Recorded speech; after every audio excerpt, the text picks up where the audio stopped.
quite an interesting character. And how many of you actually knew him or met him at one time or another? 1, 2, 3, 4, 5, 6, yeah. That's what I thought. It's pretty hard to talk to a group like this, and there isn't quite a number of people that have been impacted by Dr. Ponseti's life. Okay, what I want to talk about is 3 parts, and I always try to help my students, what part we're in case you think of something else in the meantime and you want to know where we are. I'm going to tell you a little bit about his early life.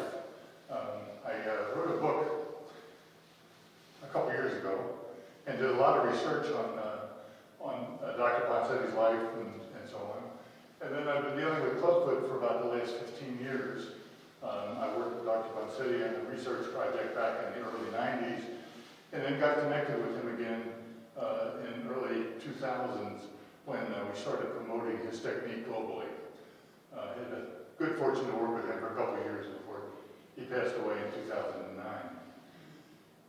And then I'll tell you a little bit about how his impact, his technique has been promulgated globally and some of the impact that he had, and actually what a struggle it was for him to promote an obviously better way of treating these kids that are born with deformed feet.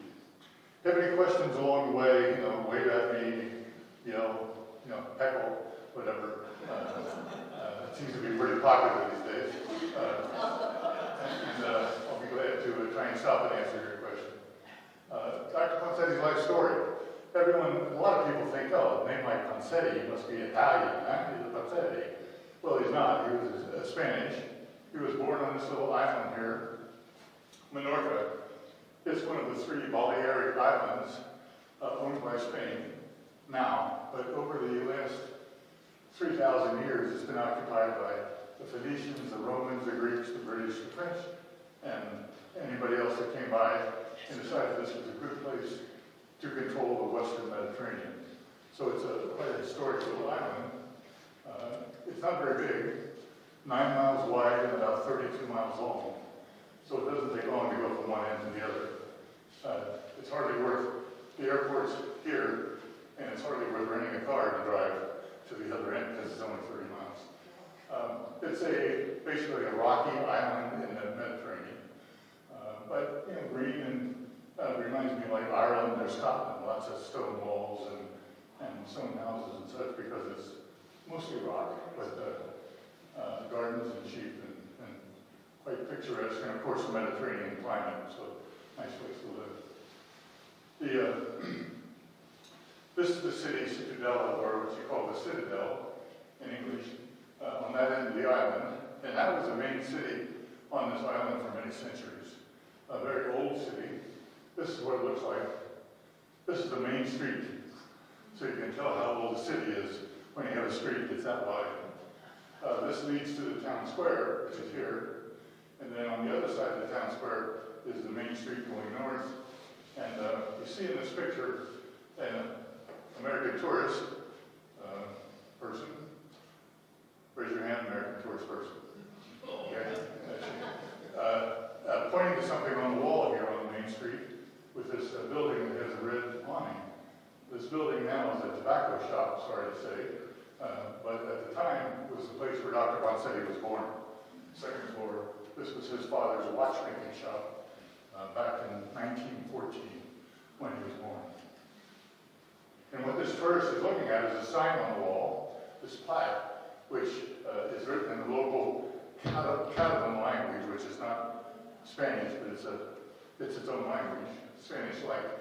And basically it says this is the birthplace of Dr. Ponseti, the developer of the Ponseti method for treating kids born with clubfoot, and that he's a orthopedic surgeon at the University of Iowa.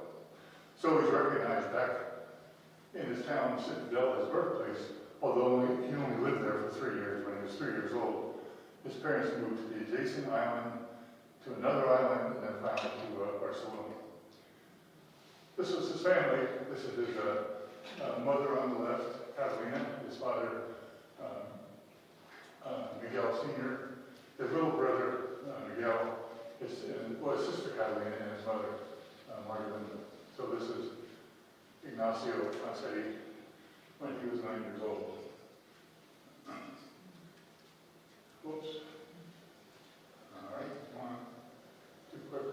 So when he was about 8 or 9 years old, they moved to Barcelona. And Barcelona in the 1920s was a pretty exciting place. You know, Picasso and all sorts of cultural issues. And as a young adolescent and young man, Ignacio really got into that and developed his lifelong interest in art, particularly Spanish art, opera, music. He was quite a cultural buff throughout his whole life. And much of that's attributable to the fact that he grew up in this pretty exciting place, Barcelona, in the 1920s. He had the good fortune to go to a really good medical school. He actually got a scholarship for medical school because he finished his bachelor's degree in biology at the age of 17. He got a scholarship to medical school, and it happened at the time. He hit it just about right because there was a lot of reasons why there was a big investment in the medical school and the university in the late 1920s, early 1930s in Spain. They had professors that had been to Boston and London and other places and brought back the latest and greatest information. So he was quite motivated to study medicine. He says a career in biology or even mathematics in Spain was economically very difficult because you needed to join university or college.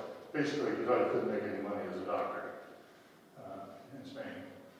And there were more outlets and he could pursue his interest in biology if he went into medicine. This is a graduation picture. He's 22 years old when he graduated from medical school. He mentioned that in the summer of 1936, which is when he graduated, that there was a real feeling of foreboding in his own town in Barcelona. And he had good reason to do that. He graduated he went through he finished his final exams on Friday, July 17th, and said they divided our class into 3 groups. I was fortunate enough to be the only group that finished the 2 weeks of exams before the war broke out. What happened the next day? Spanish Civil War. So he graduated from medical school on Friday. Saturday evening, Barcelona erupts along much of Spain in the Spanish Civil War and General Franco and all the havoc that followed that time. So he was the next Tuesday, 2 or 3 days later, he signs up for the army, and he's all of a sudden a military doctor, fresh out of medical school. So no internship, no fellowship, none of that stuff. He was shipped off down the coast to a hospital and was instantly an army surgeon or an army doctor. So he had not much time to think about things. He just did what they asked him to do. This was where he went, to this town about 60 miles down the coast from Barcelona. This was his first of 3 hospitals he worked at. You see him in the yellow circle over here. And he was immediately assigned to the wing of the hospital that dealt with fractures and wounds of the lower extremity. And he was fortunate enough to work under the leadership of one of his former professors at the university, who was an expert in applying plaster cast and treating some of the innovative techniques at the time, treating wounds and fractures, mainly of the lower extremity. Did he have an interest in that before he was assigned there? I'm not sure. My guess is not, that he was just, it was a specialty that he got pushed into, and that's what he was asked to do. And I think the fortunate thing was a couple of professors he learned under in medical school were also conscripted and were the supervisors where he went, and they were specializing in this. So I think he glommed onto them as mentors and learned some of these techniques. They did a lot of interesting things medically during the Spanish Civil War, related to transfusions and a lot of other things. One of the things they did, which amazes me, is they instituted the practice of hospital trains. So they actually would take the wounded from the front line to the hospital back at the base camp, oftentimes a 2-hour train ride, and 2 of the cars on the train were operating rooms. So they actually did surgery on a moving train in the 1930s, which I thought was pretty interesting. This is a picture from the inside of some of the wounded soldiers being shuttled back to to the hospital. If you know anything about the history of the Spanish Civil War, which I admit before I did this, I had little to nothing. It was pretty gruesome. You know, it was pretty nasty. Here he is waiting, and again in the yellow circle, at the train station, waiting for one of these hospital trains to show up at the base hospital where he was working. He had some quite interesting times during the war. His last assignment was actually back home in Barcelona, where he worked in a converted orphanage. And the bombs that were dropped by the Italian bombers that were part of Franco's effort fell within 100 yards of his home and his family.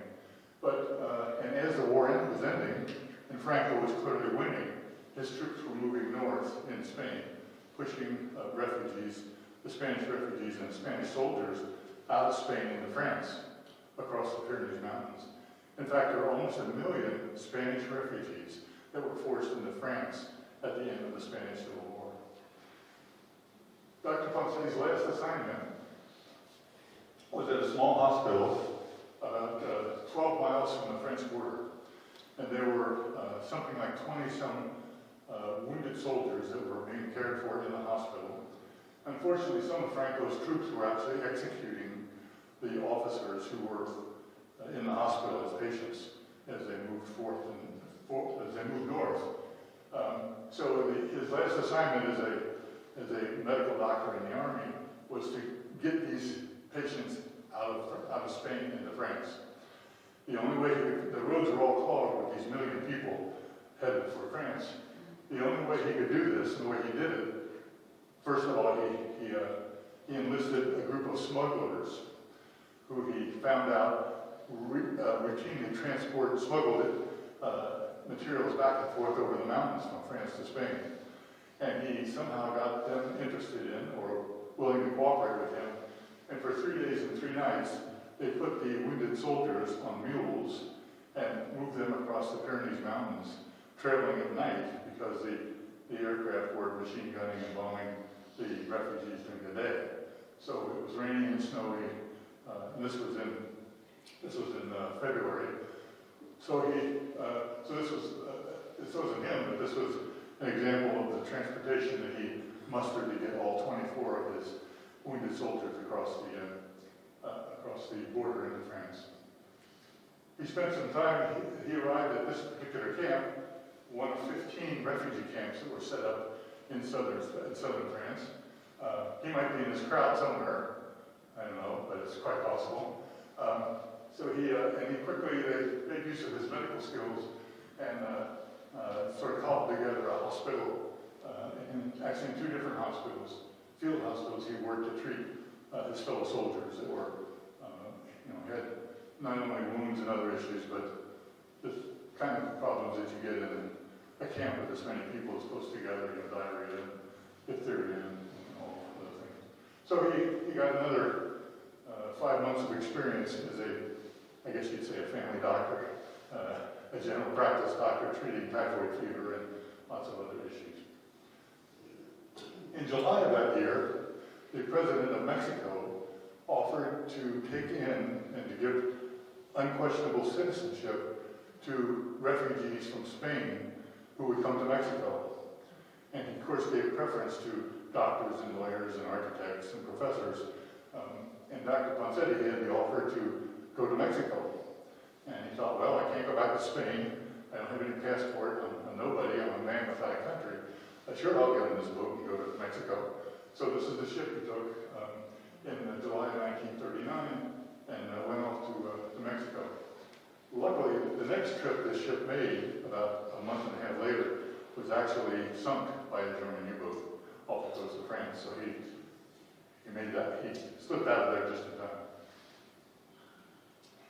He landed in Mexico City with his fellow refugees and spent about a month and a half trying to find a job as a doctor. And everybody talked pleasant with him and thought, gee, this is wonderful, we're happy to have you here in Mexico. But it appears that none of the other doctors wanted the competition of these smart Spanish doctors coming into Mexico City.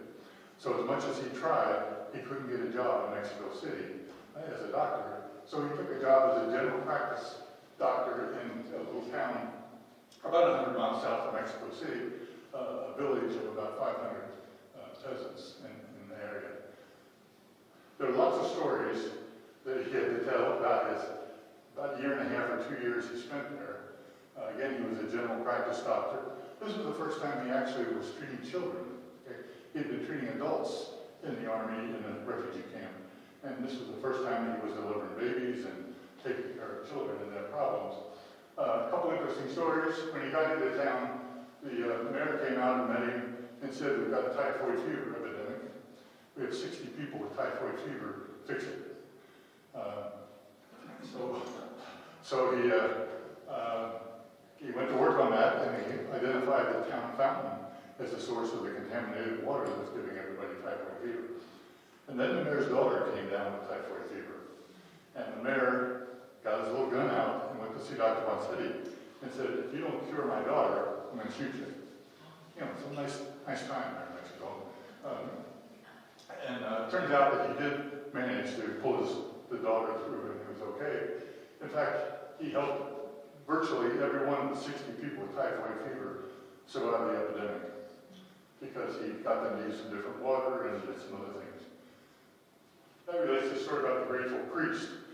The local priest in town, one day, went out of his way to stop Dr. Ponseti on the main street and thank him for curing the typhoid fever epidemic because he had so many fewer funerals to do now that he had fixed the typhoid fever problem. There are a lot of other things. The town bought him a motorcycle so that he could do house calls in the surrounding area. But there was a lot of volcanic soil and he kept falling off his motorcycle all the time. So then they bought him a horse.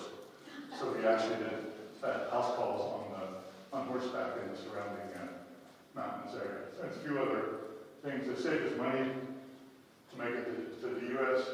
He said he ate more beans than he was going to eat in his whole life because they were cheap. And lots of other pretty interesting stories about how he survived there. But the good thing about his time in Mexico City, where he used to go regularly to beg for bandages and medicine, he made good contact with this gentleman here, Dr. Juan Ferril. And Dr. Ferril was the chief of orthopedics at the General Hospital in Mexico City. Coincidentally, Dr. Ferril had done a Guggenheim Fellowship here at the University of Iowa in 1928. So he knew Dr. Steiner because he had spent 6 months here in 1928. So when Dr. Ferril and Dr. Ponseti got talking, and Dr. Ferril realized how interested in orthopedics and fractures and stuff that Dr. Ponseti was, he said, well, if you really want to be an expert in orthopedics, you have to go to the University of Iowa. Because at the time, it was the mecca globally of orthopedics under the leadership of Dr. Steiner. So Dr. Ferril wrote a letter to Dr. Steiner and said, I've got this bright young Spanish doctor, he wants to learn more about orthopedics. Will you take him on? And Dr. Steiner said, yeah. And because Dr. Steiner had 2 or 3 foreign trained doctors here all the time. He was very internationally oriented and globally oriented, and he was more than willing to take on Dr. Ponseti as a fellow, supposedly for 1 year. This is Dr. Ponseti's immigration card when he crossed the border to Laredo, Texas, in May of 1941. I'm sure you can't decipher it, but it says he had $1,000 in his pocket, 5'10", fair complexion, brown hair, brown eyes, and he was going to the University of Iowa for 9 months. Okay, that's what his immigration card said. 2 questions or 2 issues when he crossed the border. He remembers that the border guard asked him a very interesting question. Do you intend to kill the President of the United States? Now, who would answer that question? Yes. And expect to get into the country. He also said he knew when he crossed the border he was in the U.S. because he could see fat dogs. He said all the dogs in Mexico were skinny and underfed. And when he saw fat dogs, he knew he was in the U.S. He also had some interesting tales on his way to Iowa. It took him 3 Greyhound buses and about 4 days to get there. He was really impressed with the all-you-can-eat buffet, where the bus stop in Mexico, in Oklahoma. He'd never seen such a thing where you could just eat what you wanted, especially after being in the war and then living in rural Mexico. He said as he drove across Highway 6 in the bus from Des Moines to Iowa, Iowa City, everything was green and lush. He arrived on Sunday, June 1st, 1941. The press citizen said the weather was 84 degrees, clear and sunny that day. And when he got off the bus, he said, it was magnificent. And given where he'd been and what he'd been through, it certainly must have felt like it was magnificent. Here's a picture of him in probably 1944. That's what he looked like. I'll show you another one of those in a little while. He said, I made the right decision at the end of the Spanish Civil War. I came to Iowa instead of accepting General Franco's invitation to go to jail in Spain. Certainly the United States and Iowa in particular had much more appeal than the Spanish jail in his tongue-in-cheek way. I'm just guessing that he went to get something to eat when he got off the bus and went to the Hamburger Inn. Maybe some of you remember that. I don't, but that was the original Hamburger Inn. And anybody remember this house? This is where the law school is now, right in the corner of Riverside and Burlington. This was Dr. Simon's house. And he and his wife had no children, but he had this big of a house so that he could board all the visiting doctors that he took in from all over the world. So this is pictures 1954 when, or 1964 when this house was a temporary school of social work here at the university, and then they finally demolished it when they built the law college on that same site. And there's all the stories when he finally went from the Hamburger Inn to Dr. Simon's house. He found him sitting on the veranda reading a Spanish play. Dr. Simon was fluent in about 6 languages, and he was real impressed that coming from Spain that in his spare time, Dr. Steiner was reading a Spanish play. So they got along just fine. He immediately went to work at the Children's Hospital. This is what it looked like around the late 1930s, 1940s. Again, state-of-the-art hospital. This was like world class when it was built in actually 1915, but by then it was pretty amazing place. Over 250 children in there. You see, West Lawn wasn't even completed at that point. It was only halfway there. And there's no Highway 6 in the background. The highway wasn't through there yet. Highway 6 went through up and over the hill where the Owen Science building was now. As I said, the building, the Children's Hospital was state-of-the-art by the 1940s. Dr. Steiner actually designed this building back in the 19-teens. It was officially opened in 1919. Interesting, the bulletin, the big ceremony opening the hospital showed a little cripple on his way to health. And what's that little cripple got? Crooked feet. Okay, and then straight feet. So that was one of Dr. Steiner's specialties. He published 140 papers and wrote 9 books over 34 years as head of the Department of Orthopedics at the University of Iowa. Here's just a couple pictures from that time frame. You can see this guy in the middle is real happy. They had this picture taken. And the archives at the library has just some great pictures of what life was like in the Children's Hospital back then. This was the gymnasium in the basement of what turned out to be the Steiner building, but was the Children's Hospital at the time. Actually, the space was a laboratory I ran for, which turned into a laboratory that I ran for a couple of years. And they had classrooms in school because most of the kids who had serious problems stayed there a long time. It wasn't you could get in your car and drive to the other end of the state. Transportation was a whole different thing in the 1930s, 1940s. So the extended stay students had classes. This was one of them. Basket weaving, which is always a joke about. This is what the basketball players take for classes. But there's a lot of other pictures. And this is an interesting one too. This is one wing of the Steiner building. My office used to be in this place right here. And I often wondered, why all these French doors? Every office had these French doors. This is kind of strange.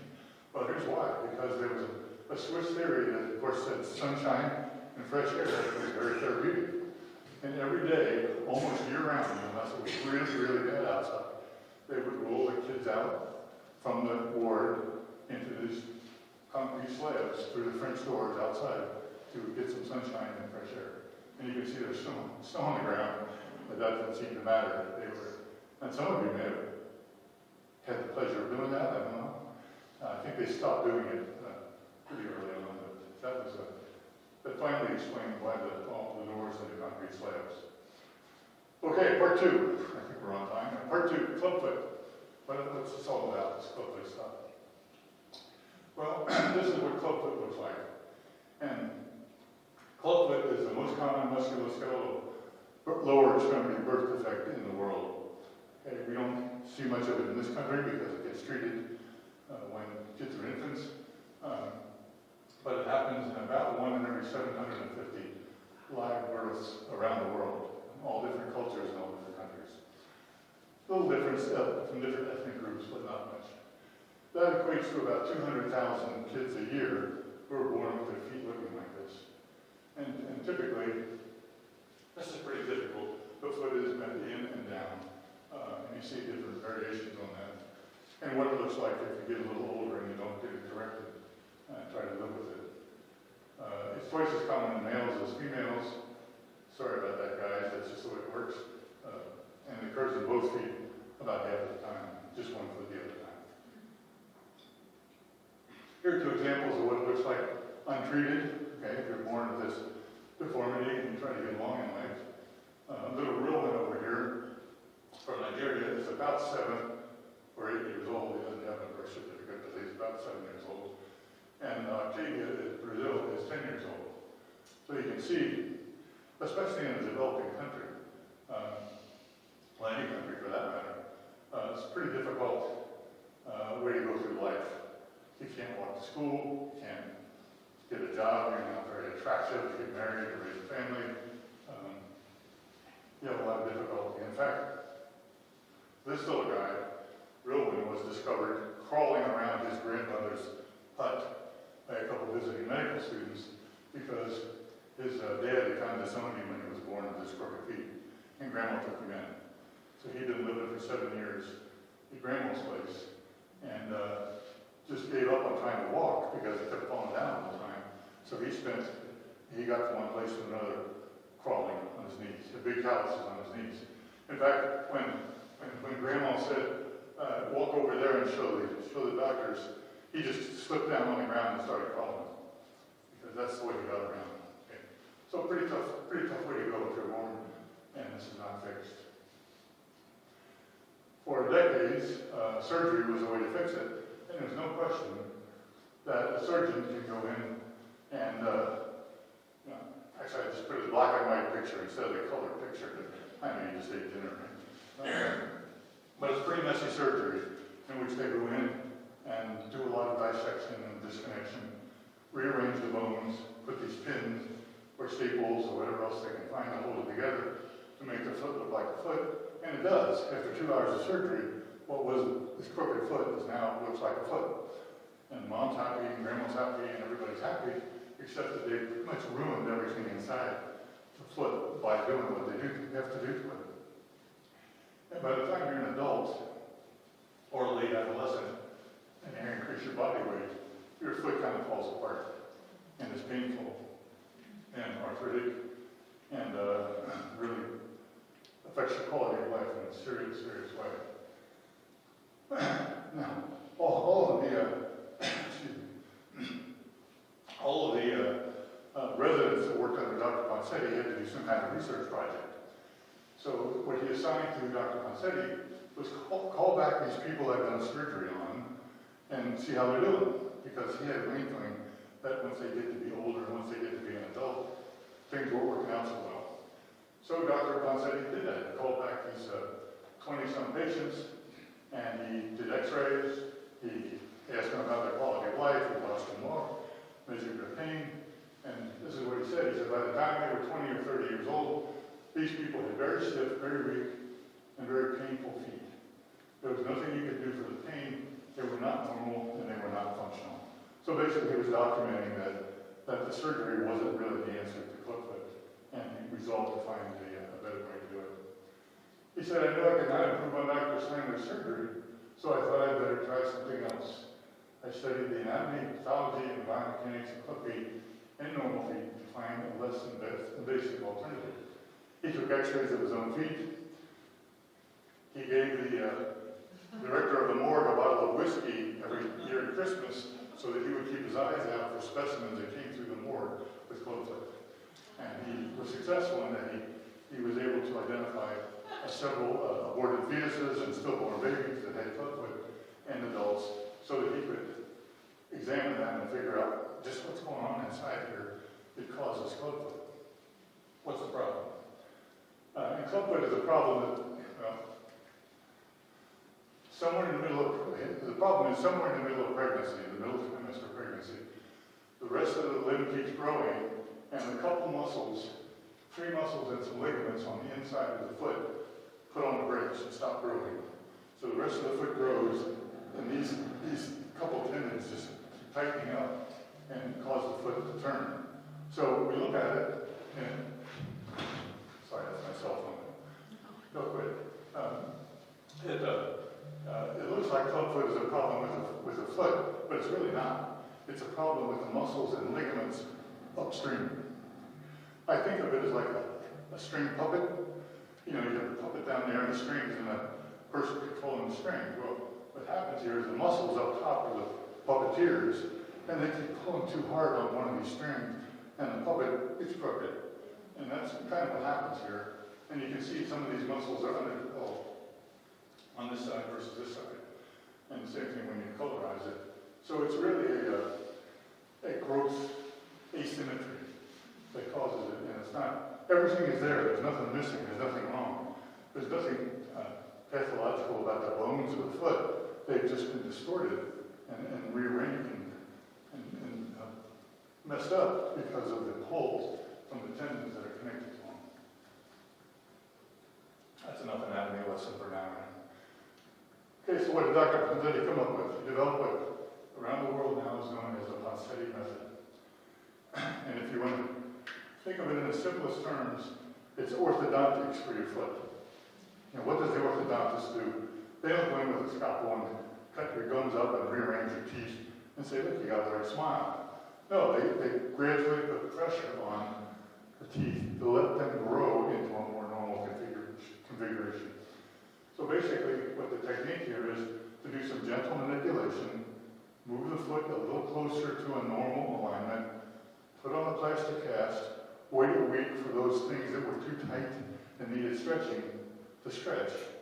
A week later, take off that cast, do a little more gentle stretching, and put another cast on. And wait for the system to slowly be corrected in a series of casts. And you see this would be a typical 4, 5, 6 casts to progressively sort of rearrange or realign the foot into one normal configuration. Again, just like you would do with orthodontics, right? You just progressively crank down on the braces until the teeth get straight. Same thing here. This is a time lapse of 5 weeks. Same foot. And what Dr. Ponseti's genius was figuring out the sequence and where the pressure needed to be applied to do the manipulations. It isn't just, oh, the foot's crooked, let's say a cast on. It's very important that some of the bones the pressure gets applied in the right place and they get aligned properly so that the things that you really want stretched get stretched accordingly. Yeah, here's my braces thing. The other part of this treatment, once you get the foot straight, which you can do typically in 4 to 6 weeks with a young infant that's only a couple months old, is to keep it there. So just like with orthodontics, the patients are required to wear a retainer, you know, to keep the teeth there so they don't get crooked again. Same thing happens here. The tendency is still there for these tendons to tighten up and curve his foot back where it was. So what they have to do then is when they sleep, when they're relaxed, when they're conked out after a busy day, the feet aren't allowed to curl up again. So they sleep with a device that looks like this, okay? A comfortable pair of shoes on a separator bar that keeps the feet from curling up again. I'll pass that around just to keep everybody paying attention. And this part of it is pretty important because by this time, by the first 4 or 6 weeks, the feet are straight. I mean, if the kid's a 1-year-old or a 2-year-old, they're running around during the day like every other kid. Why do we make them sleep in this torture device, right? Why do we make them do this? So it's really important to convince the parents that the kids really do need to sleep in these shoes to keep their foot from curling up and being a problem. And this is an issue not only trying to get parents to understand why they should do this, but in different parts of the world, actually getting a reasonable brace, a reasonable device to do this is a challenge.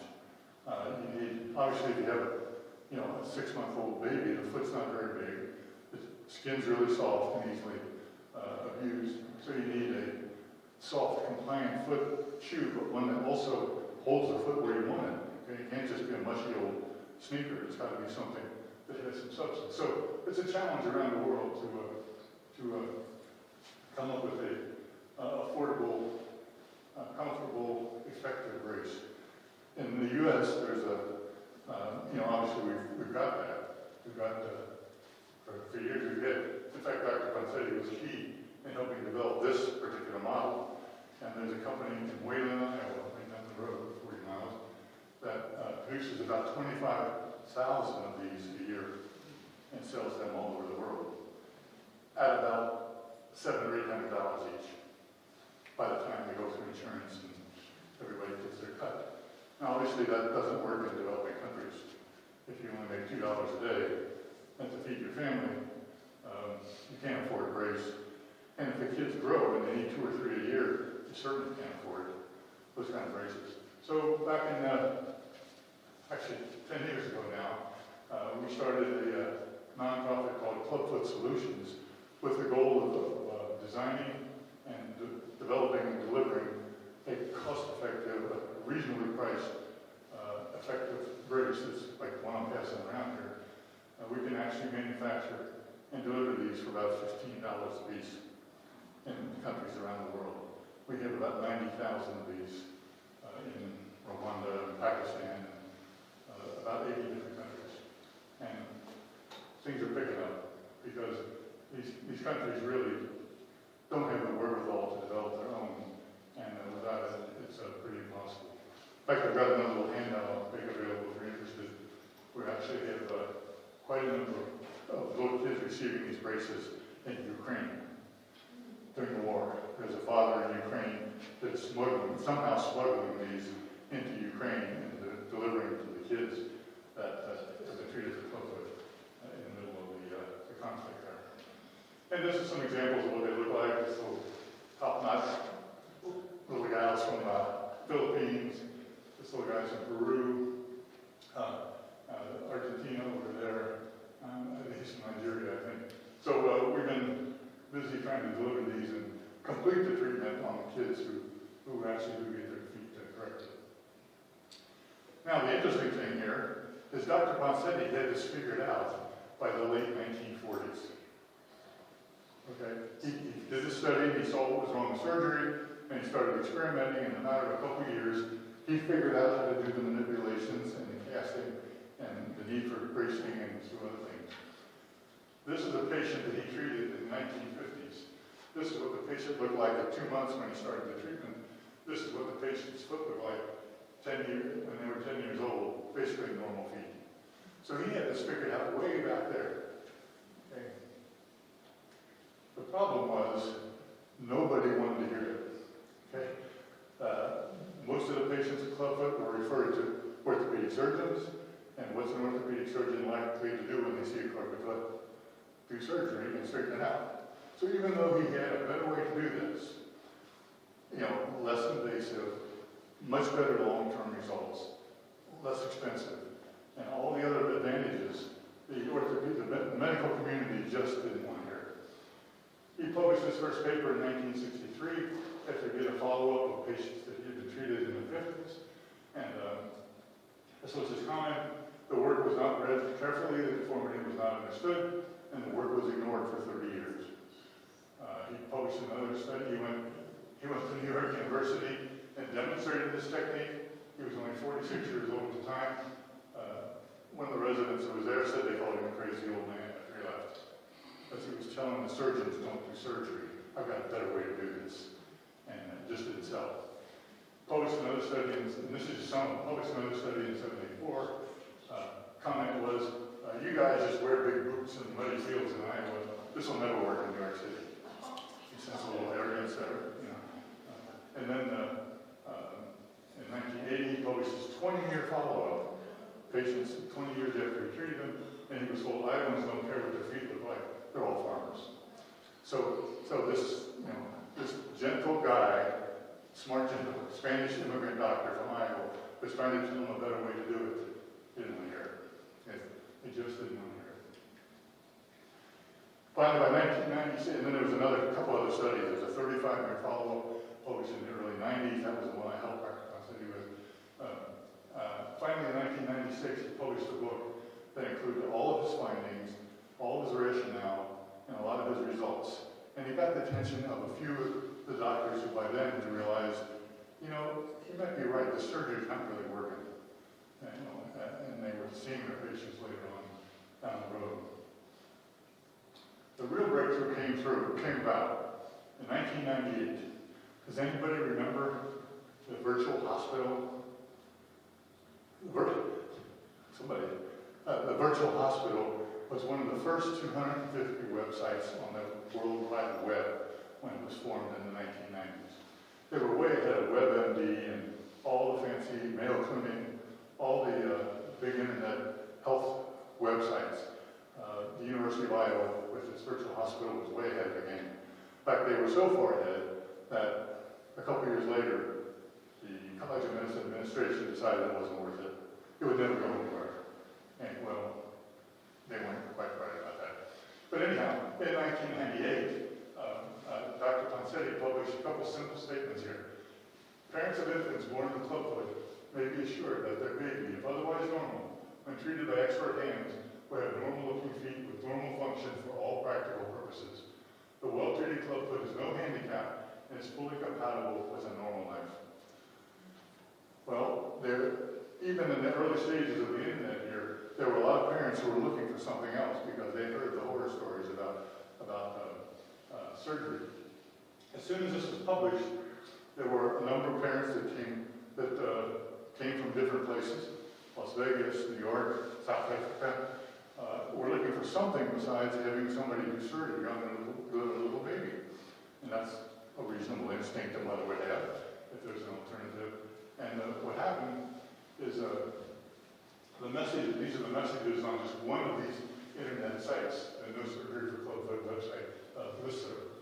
You see in 1999 there was almost nothing, and 12,000 inquiries over the next few years where people wanted to know more about this technique. How do you do this? And they wanted to know more because they had some of the parents who came early. This is an Egbert family from Las Vegas, and Karen Moss and her baby from South Africa. She came 10,000 miles to get her baby fixed. And Dr. Ponseti did it in 35 days.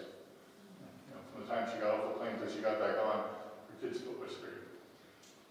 They were so appreciative of this that they were the ones that got on the internet and told other parents, go to the University of Iowa, take your kid to see Dr. Ponseti because he can do this without surgery and it really does work. Over the next 10 years, the number of surgeries, the percent of clubfoot treated surgically in kids under 1 year of age dropped by a big percentage. So finally it caught on. And it caught on not because the doctors thought it was a better idea. It caught on because the parents were telling the doctors, you know, I want you to do a Ponseti method on my kid. They said, what? Well, they had to go learn it. And they flocked to the University of Iowa. And Dr. Ponseti had 2 or 3 doctors looking over his shoulder all the time for those years when he was trying to teach other doctors the nuances of this technique. And a number of physicians in all sorts of places, you know, did a study and said, is this really as good as we think it is? And you can see starting in 2002, Dr. Herzenberger from New York, and where people applied the technique, followed it up and said, yeah, it's for real, this does work. It works for somebody besides Dr. Ponseti. You can learn this technique, and you can indeed fix these kids without surgery. The beauty of this technique is that it can work anywhere. What does it take? A skilled treatment provider, somebody who knows what they're doing with the manipulations, takes plaster, about as cheap as you get as a medical supply. Even in Nigeria, $4 for a roll of plaster. And for a roll of plaster, you can do a little kid's foot or leg. And then it takes a decent brace and the cooperation of the parents to maintain the correction once the foot is fixed. So it's workable everywhere. You can see, this is one of my favorite pictures here in Nigeria, but it works in Pakistan, Australia, Ecuador, Liberia, literally anywhere, because it doesn't take a nurse or an anesthetist or a hospital or a surgery room or any of that stuff. You can do this on a table in the middle of a bush in Nigeria if you need to, as long as you have the skill and the plaster and the brace and the parents. Back in 2006, here in an effort to, again, to continue to promote this technique, here at the university was formed the Ponseti International Association. And the goal of this is to promote this technique, to train more treatment providers, and to generate awareness that clubfoot can be fixed, and how to fix it and where to go to get it fixed. Now, PIA, or Ponseti International, has done a lot of different things and is doing a lot of different things over these past 15 or so years. I'll just talk about two of them that I think are kind of interesting. One is, back in 2013, we came up with the idea of World Clubfoot Day. Okay, you know there's a World Hand Washing Day, and a World AIDS Day, and a World this day. How do you declare a World Day? We didn't know. So we went to Wikipedia, okay, on the internet, and looked at all the days. They listed, this day, this day, this day, this day. And it turns out that June 3rd, Dr. Ponseti's birthday, there was no special day. So we typed in World Clubfoot Day, and we sent that email to everybody we knew, and said, June 3rd is World Clubfoot Day.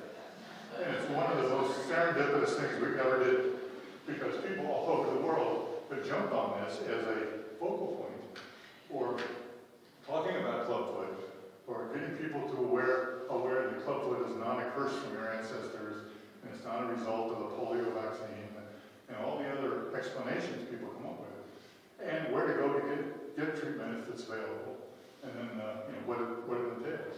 So there have been pinata parties and parades and mini marathons and whatever the local people who want to promote clubfoot can come up with, and it's been really interesting to see the creativity people use. This is Karachi, Pakistan, World Clubfoot Day. You can see that it catches on in a lot of different places. The other thing that the Ponseti International Association is really big on, and is essential to this whole thing, and that is training. You've got to have the healthcare provider, be it a doctor, a physical therapist, a nurse, whoever it is, somebody skilled that understands what they're doing and has taken the time to learn the nuances of the manipulations and casting to do the technique. And there are different ways. Sometimes there's introductory courses, the mainstay, what we call these fellowships or mentoring, where you actually work with an experienced treatment provider to learn the details of how to put a cast on a foot that's only this big. It's not an easy thing to do. And then we use, of course, distance education and revisiting places where people think they know what they're doing, but they need some extra help. And here's why training is important. Here's a typical clubfooted bird, and this is what this foot looked like after the doctor who taught himself how to do this on the internet applied 11 casts to this foot. The option made it much, much worse. And so it isn't just a matter of let's put on some plaster and straighten out the foot. Luckily, as long as they haven't done surgery and they haven't altered anything on the inside, a well-trained provider can straighten it out. So this is the same foot. this foot, after a doctor who really knows what he's doing could recast it, reshape it, and make it into a normal acceptable foot. So training is important, and there are a lot of, unfortunately, we have a lot of practitioners in this country who the parents come in and say, I really want you to do Ponseti to correct my kid's clubfoot, because they know from the internet this is the gold standard of care. And the doctor says, oh yeah, I do Ponseti, and he'll do one of these jobs. And then say, well, this is a really unusual case, we better do surgery to fix it. And that's the battle we're fighting right now, is the doctors who sort of do a unskilled, uneducated attempt at Ponseti method, and then use that failure as an excuse to do surgery. And unfortunately, there's still a couple hundred kids under the age of 1 that have their feet operated on for clubfoot in this country every year. I won't say any more about that. I'm writing a book about it. So this is an example of training where you have, this is Dr. Mkwende, the head guy, and Dr. Ponseti's major protege, along with Dr. Dietz, Dr. Weinstein. But he's been the champion of Ponseti International. Here he is in, this is in Mexico. This is Mexico, this is Argentina. And these are the doctors that come in to learn. And they basically, we have lots of rubber club feet. Okay? And that's how the doctors learn to manipulate the foot and apply the plaster cast and get their technique worked out to do it right.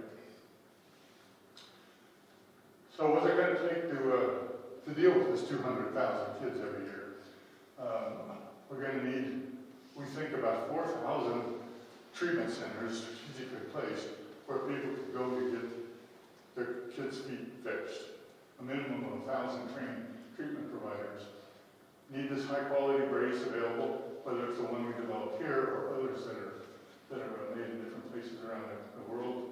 And then it really needs to be taken up as the gold standard, the rigorous gold standard in health systems around the world. And that's a challenge. You know, many developed countries where the health system is not well developed, you know, there's a shortage of trained personnel to do other things that seem much more urgent. You know, if you're in Uganda or Rwanda, clubfoot may be the least thing that the health system worries about. They've got diarrhea, they've got malaria, they've got AIDS, they've got other life-threatening things. And the fact that this kid has a crooked foot doesn't get a lot of attention. So there are a lot of challenges culturally, economically, and system-wise in different countries depending upon their economic status. So in the next 10 years, the 200,000 a year, that's 2 million kids. In the next 10 years will be born with this deformity, most likely. So we have a lot of work to do, and there's great progress being made. There are quite a few nonprofits that are hard at work in particularly developing countries to train whatever health professionals they can find who are interested in doing this. The nice thing is, while in the developed countries we have too many surgeons and they don't want to do surgery, in the low-resource countries, they love this technique because it doesn't take all these resources. It's a life-changing thing they can do for a couple dollars.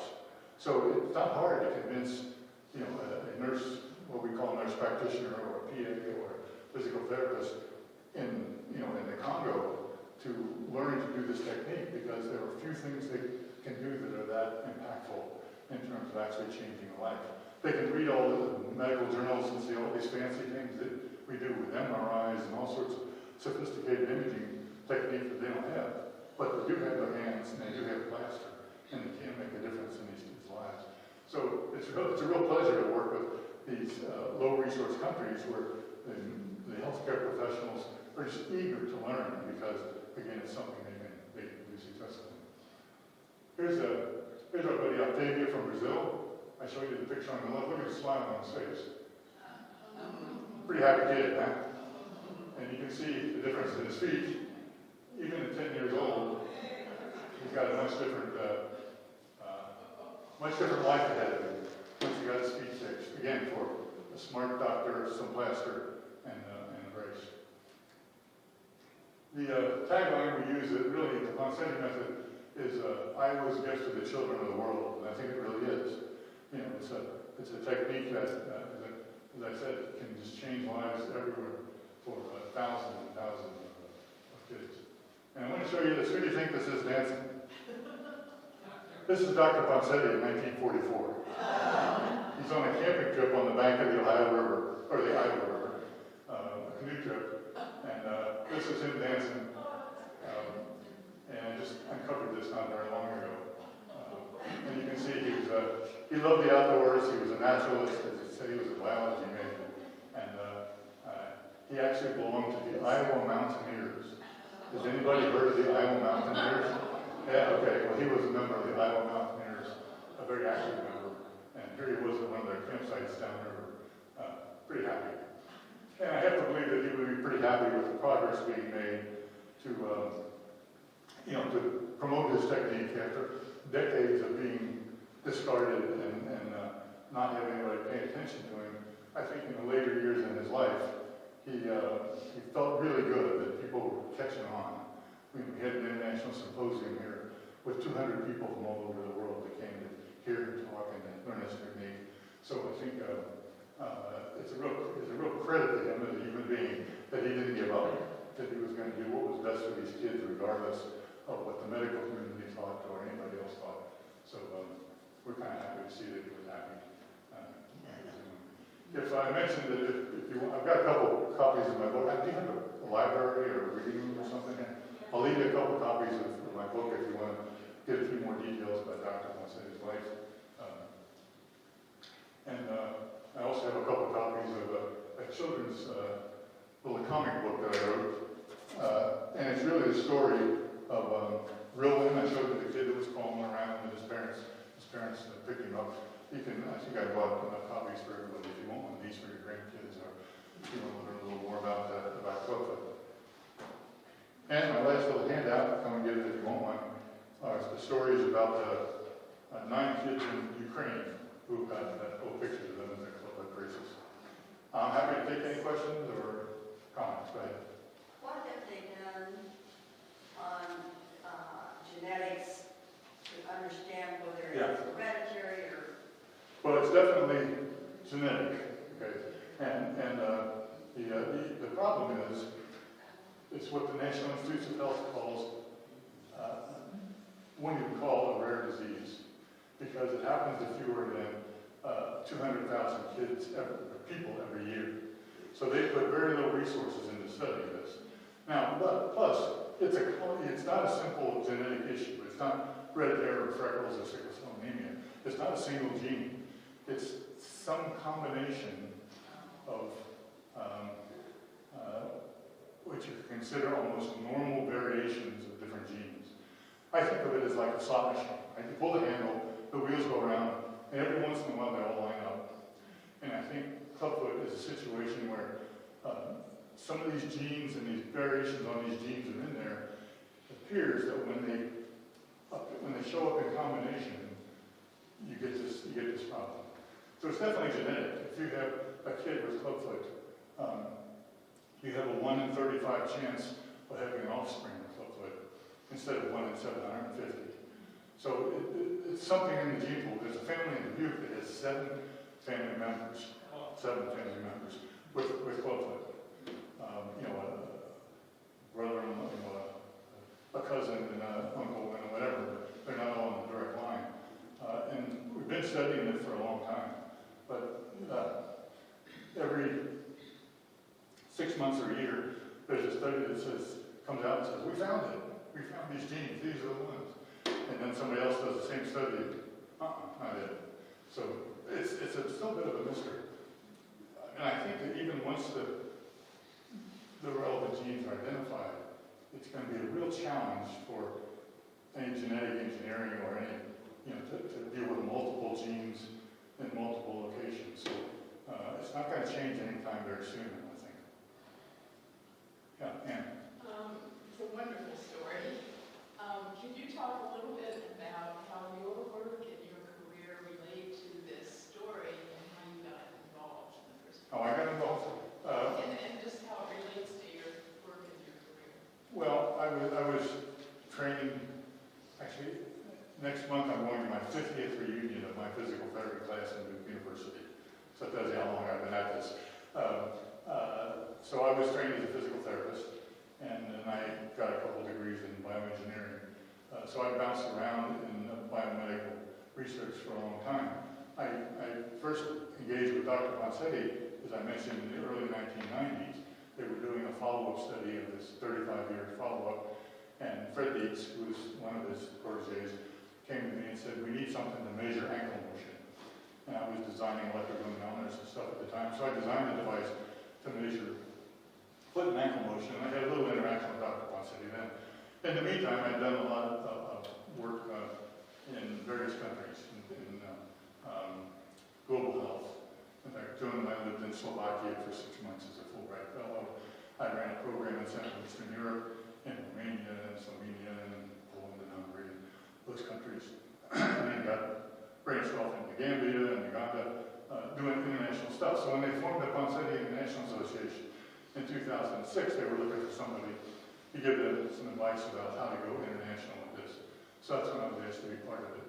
And then the rest is history. I just got sucked in and had the opportunity to work more with Dr. Ponseti. I think I have one more slide here. Yeah. This is February of 2009, about 6 months before he passed away. Here's the great Dr. Ponseti sitting in a conference room here in Iowa. I'm running this web conferencing thing.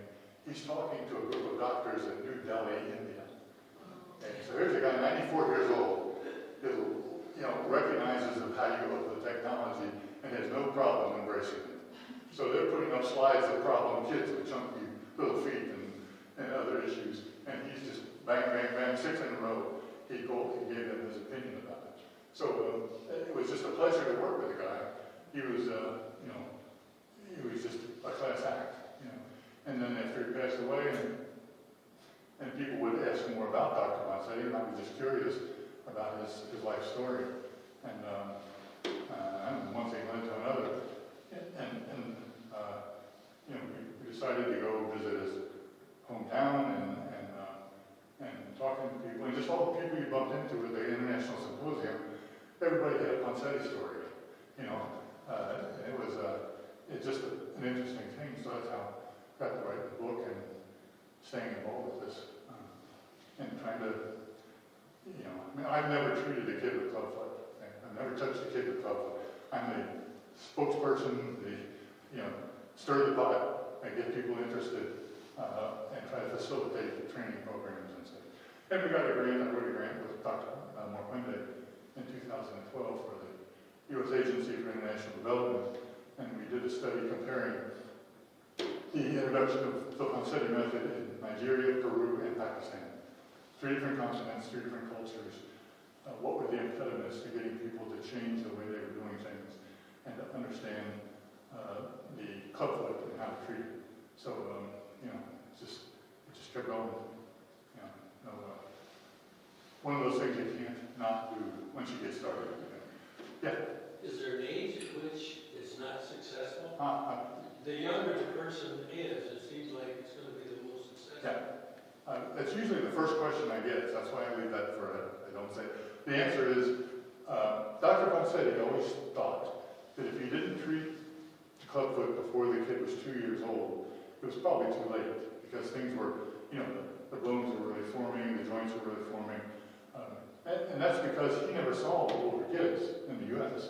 The kids in Iowa, he treated them when they were infants. As soon as they were born, with clubfoot, a lady, in the book's about 3 or 4 cases of people in Union, Iowa, and Dubuque, and different places. So as soon as they were born and the doctor saw the clubfoot, they'd send them to Dr. Ponseti. So he thought 2 years was about the upper limit. Now, once this thing hits the global market, and we start training doctors from Brazil and Nigeria and South Africa and other places, they go back home, they hang out their shingle, we're fixing clubfoot. Well, if you're a mom in Lima, Peru, and your kid's 8 years old, or 10 years old like Octavia, and he's got clubfoot, and you hear somebody's fixing clubfoot, you go to the clinic. So what happened is we learned from the doctors out in the boonies, if you will, that there isn't any upper limit to this. That 10, 12-year-old kids, there's a woman in the Philippines who's 22 who'd been in a wheelchair, and it took 6 months and a lot of casts to get her foot turned around. She's up and walking now, So, and there's even an older case in Jamaica, apparently. Somebody's in their late 30s that all their life have been walking around on the sides of their feet. They're now straightened down. So the resiliency in the human body is pretty amazing. You figure you fracture your arm when you're 60, it heals. The bones figure out what's going on and they heal. Well, it's the same thing with the bones in your foot. If you put enough pressure in the right place, you can get them to reform and they'll respond to that pressure. So the answer is we don't know the upper limit, and it doesn't appear to be a functional one. And I would say that in a lot of the clinics in the developing country, I know in particular Nigeria, they've taken care of all the infants. And if you look at the average age of the patients that come into the clinic, it's like 5 and 6 and 7 years old. It used to be 5 and 6 and 7 months old because they were treating infants. But they took care of all those infants in their catchment area, and now they're taking care of the older kids. So it's and Dr. Ponseti would be amazed, I think, and pleased that this technique works for the older kids. We've been a very attentive group. With my students paid this much attention. But I don't do that anymore, so, yeah. When we started here, he arrived June 1st, 1941. And he was supposedly going to be here for a year. Dr. Steiner took to him immediately because he was bright and hardworking. Extended his stay as a fellow for a couple years, put him on the faculty in 1945, I think. He was on the faculty, ever since from there. Yeah, and at the time, there were only 3 or 4 faculty members back then. Did he ever make house calls? Did he ever what? Did he ever make house calls? Well, I think the closest he came that I'm aware of is the field clinics, for decades, and this was Dr. Steiner's doing, the physicians from the university would go out to the rural communities instead of expecting, patients from Atlantic or Storm Lake to come to Iowa. They would, every month or so, would put 2 or 3, a physical therapist, a doctor, a social worker, and they would go and set up in the basement of a church or something and do outreach clinics. I know he was part of that because I've talked with a couple of people. I never went out with him. I went with some other doctors. But there are lots of stories that went on in the back seat of the car as they were driving to the to the facilities where they were going to set up. And I've got some great secondhand stories about Dr. Ponseti's life from those trips. But I don't think he was a specialist in orthopedics, so he didn't. Once he got to Iowa, he didn't go out and look at sore throats or whatever. He certainly did that in Mexico. His time in Mexico, he was the village doctor and took care of everything. And he had, again, some interesting stories. Apparently there was a cantina in town that was pretty notorious, and they had weekly knife fights and gunshot wounds. And he had some stories to tell about that sort of rough and tumble village that he was the village doctor in Mexico. I think that's probably, and I know he made house calls by horseback, and I know he said that damn motorcycle kept falling over because it was in the volcanic soil. So, but I don't think he made any house calls. I don't know that he made any house calls here. It could have been somebody that studied under him. And in 1967, I was a sophomore here, music major. I played piano, and I got a call from a friend who had moved to Coralville just to get with the university. Yeah. And I would go to her house to teach this little girl at club feet. She was about 7 or 8 years old. Huh. She wanted to play the piano. And she, even her fingers,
meaning they have some other major medical problems with their musculoskeletal system, one of which is clubfoot. So a lot of times, if you have arthrogryposis or some other similar systemic or spine-related, nerve-related disorders, you have a number of floppy joints or contractures or whatever. So, and oftentimes those syndromic cases, there's almost no point in fixing someone's feet if they don't have the strength to stand up, and they're going to spend their life in a wheelchair. So those are the tough cases where you say, yeah, we can put you through this regime with this casting and stuff, but your child is never going to be a piano player, and those are the tough ones. That's probably 5 or 6% of clubfoot cases are called syndromic, meaning they're secondary to some other syndrome, and usually pretty serious syndrome.